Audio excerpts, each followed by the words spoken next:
हाँ बई वाहिगुरू जी का खालसा वाहिगुरू जी की फतेह। ਲੈ ਵੀ ਸੱਜਣੋ ਅਸੀਂ ਤੁਰਨ ਲੱਗੇ ਆ ਮੈਲਬਨ ਦੀਆਂ ਸਿੱਖ ਖੇਡਾਂ ਦੇਖਣ, ਜਾਣੀ ਕਿ 38ਵੀਆਂ ਆਸਟ੍ਰੇਲੀਅਨ ਸਿੱਖ ਖੇਡਾਂ ਜੋ ਮੈਲਬਨ ਵਿਖੇ ਹੋ ਰਹੀਆਂ। ਮੈਂ ਲਵੀ ਇਸ ਵੇਲੇ ਅਸੀਂ ਦਿਨ ਹੈਗਾ ਸੋਮਵਾਰ, ਸਵੇਰ ਦੇ 5 ਵਜੇ ਆ। ਅਸੀਂ ਹੁਣ ਗੱਡੀ ਚਲਾ ਕੇ ਤੁਰਨ ਲੱਗੇ ਆ, ਇੱਥੋਂ ਸਿਡਨੀ ਨੂੰ ਜਾਵਾਂਗੇ, ਸਿਡਨੀ ਤੋਂ ਮੈਲਬਨ ਨੂੰ। ਅਤੇ ਰਾਹ ਦਾ ਜਿਹੜਾ ਵੀ ਸਫ਼ਰ ਹੋਊਗਾ ਤੁਹਾਡੇ ਨਾਲ ਅਸੀਂ ਉੱਥੇ ਦੀਆਂ ਝਲਕੀਆਂ, ਉੱਥੇ ਦੇ ਸੀਨ ਸਾਂਝੇ ਕਰਦੇ ਚੱਲਾਂਗੇ। ਹੁਣ ਦੇਖਦੇ ਹਾਂ ਸਾਨੂੰ ਕਿ ਕਿੰਨਾ ਕੁ ਚਿਰ ਲੱਗਦਾ ਜਾਣ ਨੂੰ, ਅਤੇ ਰੱਬ ਦਾ ਲੈਂਦੇ ਹਾਂ ਨਾਂ, ਅਸੀਂ ਪਾਉਂਦੇ ਹਾਂ ਚਾਲੇ, ਤਾਂ ਫਿਰ ਤੁਹਾਡੇ ਨਾਲ ਗੱਲਬਾਤ ਕਰਾਂਗੇ। ਸਤਿ ਸ਼੍ਰੀ ਅਕਾਲ ਜੀ।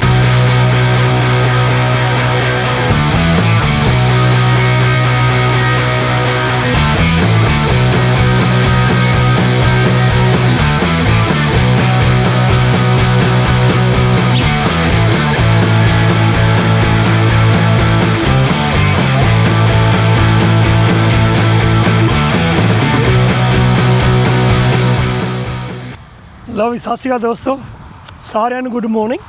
ਸੋਮਵਾਰ ਦਾ ਦਿਨ ਆ ਅਤੇ ਤਕਰੀਬਨ 8:45 ਹੋ ਗਏ ਆ। ਅਸੀਂ ਸਵੇਰੇ 5 ਵਜੇ ਤੁਰੇ ਸੀਗੇ ਬ੍ਰਿਸਬੇਨ ਤੋਂ।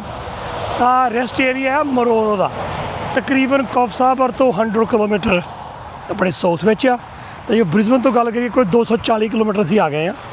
ਹੁਣ ਇਹਦੇ ਚਾਹ ਪਾਣੀ ਪੀ ਕੇ ਹਟੇ ਹਾਂ। ਅਸੀਂ ਜਾ ਰਹੇ ਹਾਂ 38ਵੀਆਂ ਆਸਟ੍ਰੇਲੀਅਨ ਸਿੱਖ ਖੇਡਾਂ ਮੈਲਬਨ। ਹਾਂਜੀ, ਇੰਡੋਜ਼ ਟੀਵੀ ਦੀ ਟੀਮ ਲੈ ਕੇ ਜਾ ਰਹੇ ਹਾਂ। ਮੈਂ ਤਾਂ ਲਵੀ ਘਰ ਜਾ ਰਹੇ ਹਾਂ, ਬਾਕੀ ਸਾਰੇ ਜਹਾਜ਼ ਜਾਣਗੇ ਆਰਾਮ ਨਾਲ ਮਜ਼ੇ ਨਾਲ। ਪਰ ਸਾਨੂੰ ਇਹ ਵਕਤ ਪਿਆ ਵੀ ਸਮਾਨ ਲੈ ਕੇ ਅਸੀਂ ਜਾਣਾ। ਸੋ ਟਰਾਂਸਪੋਰਟ ਦਾ ਮਹਿਕਮਾ ਮੇਰੇ ਤਾਂ ਲਵੀ ਦੇ ਹੱਥ ਆਇਆ ਹੋਇਆ। ਸੋ ਜਿਉਂ-ਜਿਉਂ ਅਸੀਂ ਸਾਡਾ ਸਫ਼ਰ ਅੱਗੇ ਵੱਧਦਾ ਰਹੂਗਾ ਤੁਹਾਨੂੰ ਅਸੀਂ ਅਪਡੇਟ ਕਰਦੇ ਰਹਾਂਗੇ। ਹਜੇ ਤੱਕ ਦਾ ਸਫ਼ਰ ਬਹੁਤ ਸੋਹਣਾ ਰਿਹਾ। ਸਵੇਰੇ ਵਿਹਲੇ ਸਰ ਉੱਠੇ, ਖਾਧਾ ਪੀਤਾ, ਕਾਰ 'ਚ ਬੈਠੇ ਹਾਂ। ਤਾਂ ਹੁਣ ਇੱਥੇ ਮਰੋਰੋ ਆ ਕੇ ਰੈਸਟ ਏਰੀਏ 'ਚ ਬੈਠੇ ਹਾਂ। ਮਾੜਾ ਮੋਟਾ ਬੈਟਰੀਆਂ ਚਾਰਜ ਕਰਦੇ ਹਾਂ ਆਪਣੀਆਂ, ਤਾਂ ਫਿਰ ਚਾਲੇ ਪਾਉਣੇ ਆ। ਅੱਗੇ ਚੱਲ ਕੇ ਦੱਸਦੇ ਆ ਹੋਰ ਜਗ੍ਹਾ, ਹੋਰ ਥਾਂ 'ਤੇ ਹੋਰ ਗੱਲਾਂ ਬਾਤਾਂ। ਤਦ ਤੱਕ ਤਾਂ ਦਿਓ ਇਜਾਜ਼ਤ ਮੇਰੇ ਦੋਸਤੋ, ਫਿਰ ਮਿਲਦੇ ਹਾਂ। ਸਤਿ ਸ਼੍ਰੀ ਅਕਾਲ।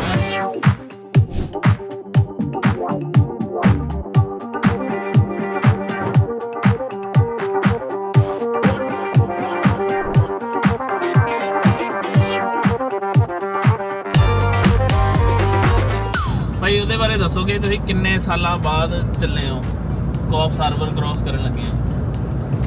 ਲਾਸਟ ਟਾਈਮ ਜਦੋਂ ਮੈਂ ਗਿਆ ਨਾ, ਅਸੀਂ ਮੁਰਗਾਲੰਪਾ ਤੋਂ ਬੱਸ ਫੜੀ ਸੀ, ਅਸੀਂ ਜਾਣਾ ਸੀਗਾ ਸਿਡਨੀ ਨੂੰ। ਉਹ ਗੱਲ ਹੈਗੀ ਆ 86 ਦੀ। ਤਾਂ 86 ਤੋਂ ਬਾਅਦ ਮੈਂ ਪਹਿਲੀ ਵਾਰੀ ਕੌਫ ਸਾਹਬ ਦੀ ਹੱਦ ਟੱਪ ਕੇ ਨਾ ਕਹਾਂ ਜਾਣਾ। 86 ਤੋਂ ਬਾਅਦ ਭਾਈ? ਹਾਂਜੀ 86। ਇਹ ਕਿੰਨੇ ਹੋ ਗਏ? 14 ਤੇ 25 30ਵਾਂ ਸਾਲ ਹੈ ਭਾਈ। 30ਵਾਂ ਨਹੀਂ, ਹਾਂ 39ਵਾਂ। ਅੱਛਾ, ਹੋਰ ਹੀ ਮੈਂ ਤਾਂ 29 25 86 ਹੈ ਭਾਈ। 86 ਹਾਂ 14 ਹੋ ਗਏ, 26 ਆ ਹੋਵੇ। ਹਾਂ ਆਹੋ 40 ਸਾਲ ਹੋਏ। ਓਹੋ ਤੇਰਾ ਭਲਾ ਹੋਵੇ। 40 ਸਾਲ ਬਾਅਦ, 40 ਸਾਲਾਂ ਬਾਅਦ ਇਸ ਰੋਡ ਦੇ ਰਾਹੀਂ ਮੈਂ ਕੌਫ ਸਾਹਿਬ ਤੋਂ ਬਾਅਦ ਜਾਣਾ ਵਾਹ। ਸਿਡਨੀ। ਦੂਜੇ ਵੇ ਰੋਡ ਤਾਂ, ਹਾਂ ਪਰ ਇਹ ਰੋਡ ਨਵਾਂ ਬਣਿਆ ਜੀ। ਤੇ ਦੂਜੇ ਪਾਸੇ ਮੈਂ ਸਿਡਨੀ ਵੱਲ ਦੀ ਕਦੀ ਅੱਗੇ ਮੈਲਬਨ ਨੂੰ ਗਿਆ ਹੀ ਨਹੀਂ। ਅੱਛਾ, ਉਹ ਵੀ ਪਹਿਲੀ ਵਾਰ ਜਾ ਉਹ ਲਿਆ? ਪਹਿਲੀ ਵਾਰ ਜਾਣਾ। ਅੱਗੇ ਮੈਂ ਪਿੱਛੇ ਵੀ ਜਾਂਦਾ ਰਿਹਾ, ਆਪਣੇ ਟੂਬਾ ਥਾਣੀ, ਟੂਬਾ, ਆਪਣੇ ਡਬੋ, ਪਾਰਕਸ, ਫੋਰਬਸ, ਟੂਡਾਮੈਂਡੀ, ਉੱਧਰ ਹੀ ਜਾਂਦੇ ਨੇ ਜੀ। ਵਾਹ, ਐਤਕੀ ਪਹਿਲੀ ਵਾਰੀ ਇਹਦੀ ਜਾ ਰਿਹਾ। ਸੋ ਇਹ ਹੈਗਾ 80 ਦਾ ਆਇਆ ਮੈਂ ਸਾਬਾ ਪਿਲਾਲਾ। ਵਾਹ। ਅਸੀਂ ਹੁਣ ਤੂੰ ਫੇਰ ਮੇਰੇ ਨੁਕਸ ਕਰ ਦੇਣਾ। ਨਹੀਂ ਨਹੀਂ 20 ਤੇ 45 ਸਾਲ ਹੋ ਗਏ। 40 46 ਸਾਲ। ਵਾਹ। ਇਹਦਾ ਭਾਈ ਮੈਂ ਤਾਂ, ਮੈਨੂੰ ਲੱਗਿਆ ਤੁਸੀਂ ਸ਼ਾਇਦ 25 ਕੁ ਸਾਲ ਮਤਲਬ ਆਏ 2003 ਦੇ ਵਿੱਚ ਗਏ ਹੋਏ ਹੋ। ਨਾ ਮੈਂ ਗਿਆ ਹੀ ਉੱਧਰ। ਉਹ ਤੇਰੀ 86 45 ਤਾਂ ਵੈਸੇ ਤੁਹਾਨੂੰ ਹੋ ਗਏ, ਪਰ ਲੇਕਿਨ 39 ਇਅਰਸ ਬਾਅਦ ਜਾ ਰਹੇ ਹੋ। ਹਾਂਜੀ।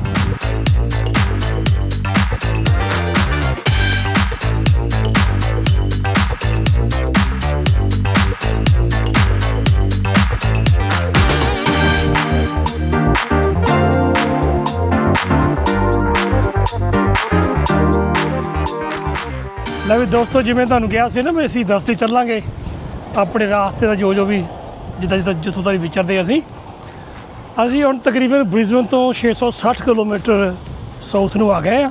ਸਿਡਨੀ ਤੋਂ ਤਕਰੀਬਨ 240 ਕਿਲੋਮੀਟਰ ਦੂਰ ਆ। ਇੱਥੇ ਥੋੜ੍ਹਾ ਜਿਹਾ ਰੁਕੇ ਸੀਗੇ, ਨਿੱਕਾ ਜਿਹਾ ਟਾਊਨ ਆਇਆ। ਇਹਦਾ ਨਾਂ ਸਾਨੂੰ ਪਤਾ ਨਹੀਂ ਪ੍ਰੋਨਾਉਂਸ ਬਾਕੀ ਦੇ ਲੋਕੀ ਕਿੱਦਾਂ ਕਰਦੇ ਆ, ਪਰ ਅਸੀਂ ਸਪੈਲਿੰਗ ਦੇਖੇ ਆ ਅਤੇ ਸਾਨੂੰ ਲੱਗਾ ਇਹਦਾ ਨਾਂ ਹੈਗਾ ਬੁੱਲਾ ਢਿੱਲਾ, ਯਾਨੀ ਕਿ ਬੁੱਲਾ ਬਿਮਾਰ। ਲਵੀ ਮਾੜਾ ਦਿਖਾਲ ਨਹੀਂ ਪਿੱਛੇ ਸਪੈਲਿੰਗ ਉਹ ਉਹਦੇ ਲਿਖਿਆ ਆ। ਗੋਰੇ ਪਤਾ ਨਹੀਂ ਕਿੱਦਾਂ ਨੂੰ ਬੋਲਦੇ, ਖਰਾ ਕਿ ਪਤਾ ਨਹੀਂ ਕਿਸੇ ਬੁੱਲੇ ਦੀ ਲਾਦ ਨਹੀਂ ਖੋਲ੍ਹਿਆ ਹੋਵੇ ਹੈ ਨਾ, ਪਤਾ ਨਹੀਂ ਕੀ ਗੱਲ ਹੈ ਨਾ, ਪਰ ਲੱਗਦਾ ਇਹ ਢਿੱਲਾ ਬੁੱਲਾ ਢਿੱਲਾ, ਠੀਕ ਹੈ ਨਾ। ਹਾਂ, ਅਤੇ ਸਫ਼ਰ ਸਾਡਾ ਬਹੁਤ ਵਧੀਆ ਜਾ ਰਿਹਾ। ਪੈਟਰੋਲ ਮਿਲ ਰਿਹਾ, ਸਾਨੂੰ ਡਰ ਸੀਗਾ ਵੀ ਡੀਜ਼ਲ ਨਹੀਂ ਮਿਲਣਾ, ਆਹ ਨਹੀਂ ਹੋਣਾ, ਉਹ ਨਹੀਂ ਹੋਣਾ, ਪਰ ਸਾਨੂੰ ਕਿਤੇ ਵੀ ਕੋਈ ਪ੍ਰੋਬਲਮ ਨਹੀਂ ਆਈ। ਨਾ ਕਿਸੇ ਨੇ ਕਿਹਾ ਆ ਵੀ ਤੇਲ ਇੰਨਾ ਕਿਉਂ ਪਾਉਣੇ ਆ, ਘੱਟ ਪਾਓ ਜਾਂ ਵੱਧ ਪਾਓ। ਸਾਰੇ ਸਰਵਿਸ ਸਟੇਸ਼ਨ ਖੁੱਲ੍ਹੇ ਆ, ਜਿੰਨਾ ਮਰਜ਼ੀ ਤੇਲ ਪਵਾਓ, ਖੁਸ਼ੀ ਖੁਸ਼ੀ ਆਓ, ਖੁਸ਼ੀ ਖੁਸ਼ੀ ਜਾਓ। ਗੇਮਾਂ ਆ ਸਾਲ 'ਚ ਇੱਕ ਵਾਰੀ ਆਉਂਦੀਆਂ। ਜਿਹੜੇ ਸਲਾਹਾਂ ਕਰਦੇ ਮੇਰੇ ਭੈਣ ਭਰਾ, ਉਹਨਾਂ ਨੂੰ ਬੇਨਤੀ ਆ, ਰਿਕੁਐਸਟ ਵੀ ਆ, ਉਹਨਾਂ ਨੂੰ ਮੈਂ ਵੀ ਕਹਿੰਦਾ ਵੀ ਤੁਸੀਂ ਐਵੇਂ ਤੇਲ ਕਰਕੇ ਨਾ ਗੇਮਾਂ ਛੱਡ ਕੇ ਬਹਿ ਜਾਇਓ। ਸਭ ਕੁਝ ਮਿਲਦਾ, ਕੋਈ ਪ੍ਰੋਬਲਮ ਨਹੀਂ ਰਾਹ ਦੇ ਵਿੱਚ। ਤੁਸੀਂ ਆਰਾਮ ਨਾਲ ਆਓ, ਗੇਮਾਂ ਦਾ ਆਨੰਦ ਮਾਣੋ, ਨਾਲ ਮੌਕੇ ਦੀਆਂ ਰੌਣਕਾਂ ਨੂੰ ਵਧਾਓ। ਇਹ ਗੇਮਾਂ ਸਾਲ 'ਚ ਇੱਕ ਵਾਰੀ ਆਉਂਦੀਆਂ, ਆਪਾਂ ਸਾਰਿਆਂ ਨੂੰ ਮਿਲ ਜੁਲ ਕੇ ਮੈਲਬਰਨ ਵਾਲਿਆਂ ਦਾ ਸਾਥ ਦੇਣਾ ਚਾਹੀਦਾ, ਗੇਮਾਂ ਦਾ ਆਨੰਦ ਉਠਾਉਣਾ ਚਾਹੀਦਾ। ਸਤਿ ਸ਼੍ਰੀ ਅਕਾਲ ਜੀ, ਮਿਲਦੇ ਹਾਂ ਅਗਲੇ ਸਟਾਪ 'ਤੇ।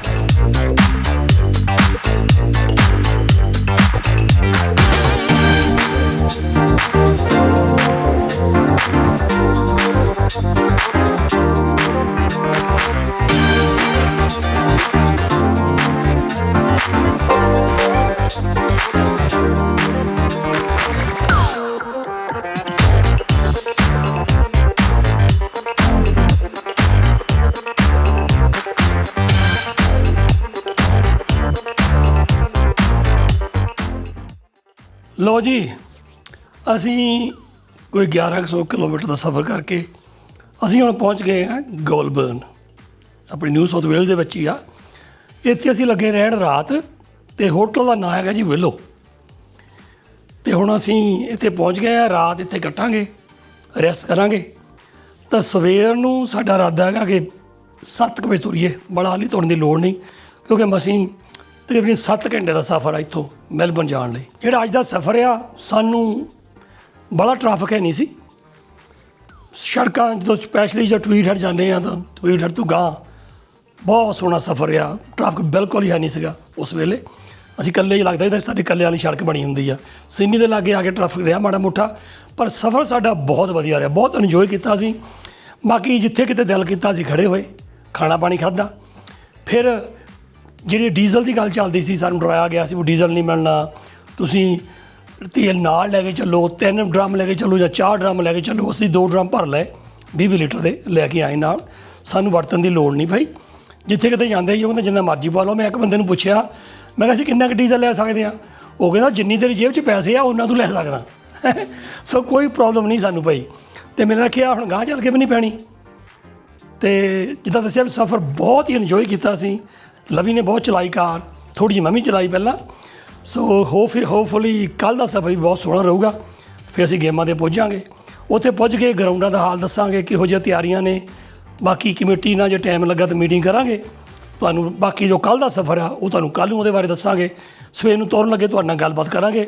ਹੁਣ ਅਸੀਂ ਲੱਗੇ ਹਾਂ ਭਾਈ ਰੋਟੀ ਪਾਣੀ ਖਾ ਕੇ ਸੌਣ। ਤੁਸੀਂ ਵੀ ਸੌਵੋ ਅਤੇ ਆਪਾਂ ਵੀ ਸੌਂਦੇ ਹਾਂ। ਕੱਲ੍ਹ ਨੂੰ ਇੱਕ ਵਾਰ ਫਿਰ ਮਿਲਦੇ ਹਾਂ, ਤਦ ਤੱਕ ਦਿਓ ਇਜਾਜ਼ਤ। ਸਤਿ ਸ਼੍ਰੀ ਅਕਾਲ।